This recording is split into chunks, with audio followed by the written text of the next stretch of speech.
तो दोस्तों फ़िलहाल सुबह के 10 बज चुके हैं और फ़िलहाल हमारा जो गाड़ी है हावड़ा रक्सौल एक्सप्रेस ये समस्तीपुर जंक्शन में आ चुकी है।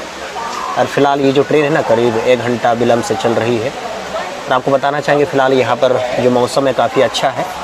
हाँ, आपको थोड़ा सा रात में ठंड लगेगी हल्का, लेकिन दिन में गर्म है। दोस्तों आपको बताना चाहेंगे अगर आप भी हमारे जमशेदपुर से नेपाल को जाना चाहते हो तो उसके लिए आपके पास 3 आसान साधन है, तरीका है। पहला तो ये कि आप जमशेदपुर से किसी तरह पटना को चल जाओ। पटना से भी आपको डायरेक्ट बस मिलता है नेपाल के लिए।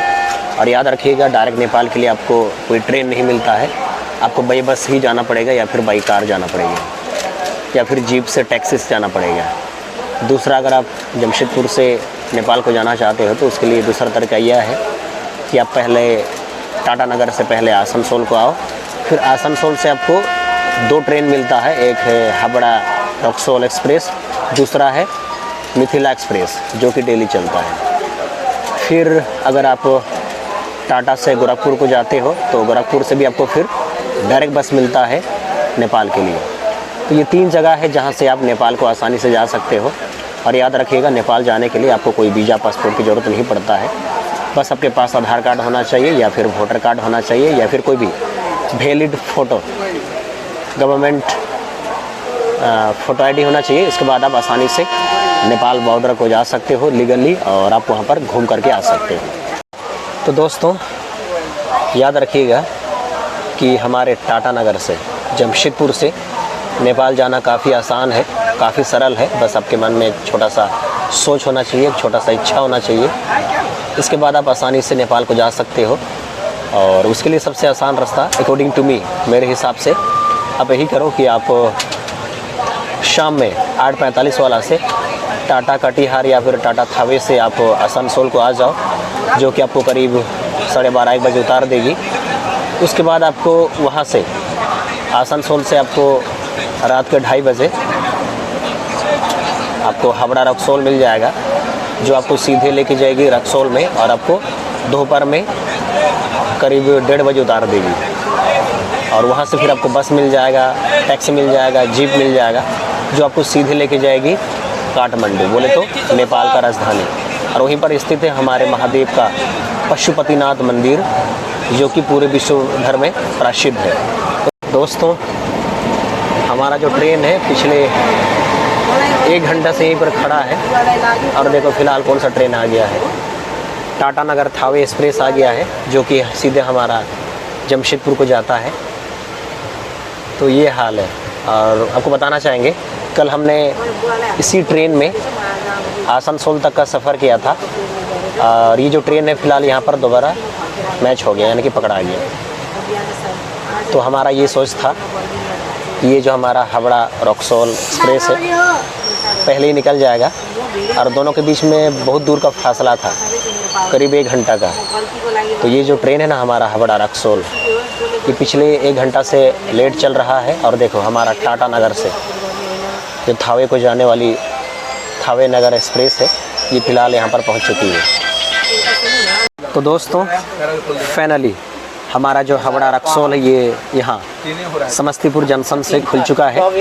और याद रखिएगा दोस्तों, अगर आप लोग भी मेरी तरह नेपाल को जाना चाहते हो तो आपको कुछ नहीं करना है। ये जो आपको ट्रेन दिख रहा है टाटा नगर थावे या फिर टाटा नगर कटिहार एक्सप्रेस, आपको शाम में टाटा नगर में 8:45 में इसी ट्रेन को पकड़ना है, जो आपको आसनसोल में करीब 12:30 1 बजे पहुँचा देगा।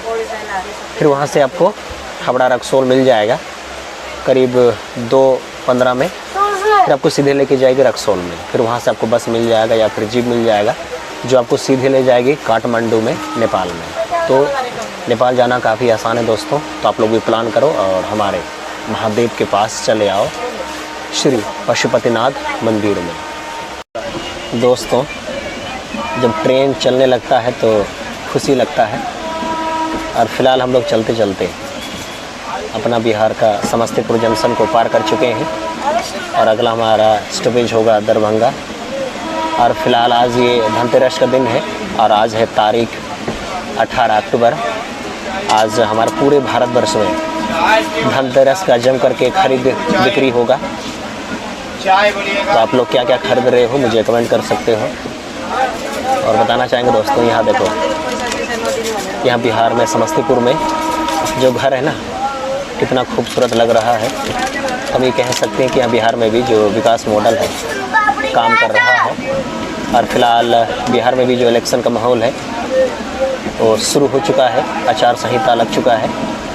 और यहाँ पर जो है ना 6 नवंबर और 11 नवंबर को इलेक्शन भी है, उसका भी यहाँ पर खूब ज़ोर शोरों से तैयारी हो रखा है और चल भी रहा है। और यहाँ के घरों को देखें, सब तेज़ी से तरक्की कर रहा है। तो ये हमारे बिहार के लिए खुशी की बात है और गर्व की बात है। दोस्तों आप लोग यहाँ का नज़ारा देखो, क्या हसीन नज़ारा है। और यहाँ पर है मुक्ति धाम ये वाला, और यहाँ पर एक छोटा सा कोई नदी है, ये पानी का स्तर देखो काफ़ी ज़्यादा हो रखा है। मतलब यहाँ पर जो बारिश है ना काफ़ी तेज़ हुआ था, इसीलिए जो पानी का मात्रा है अभी तक पानी नदी में बना रखा है। और दोस्तों ये जो नदी है ना उसका जो आकार है काफ़ी बड़ा है। आपको ये जो एरिया दिख रहा है ये भी नदी का ही हिस्सा है। जब यहाँ पर तेज़ बारिश होता है, बाढ़ आता है, तो इसका जो नज़ारा है ना कुछ ऐसा होता है। ये देखो चारों तरफ जल होता है और ये जो पूरा इलाका है जलमग्न हो जाता है। तो ये एरिया को देखो कितना खूबसूरत लग रहा है। तो दोस्तों अगर आपको भी ऐसा ही खूबसूरत नज़ारा को देखना हो तो आप लोग भी प्लान करो, फटाफट बैग थैला उठाओ और ट्रेन पकड़ करके हमारे भारत के अलग अलग हिस्सों का दौरा करो। और आपको बताना चाहेंगे हमारे भारत में जितने भी धार्मिक स्थल हैं, जितने भी टूरिस्ट प्लेस हैं, उसको कवर करना बहुत ही आसान है। आपको हर रूट के लिए ट्रेन मिल जाता है और आपका सस्ता में सब कुछ हो जाता है।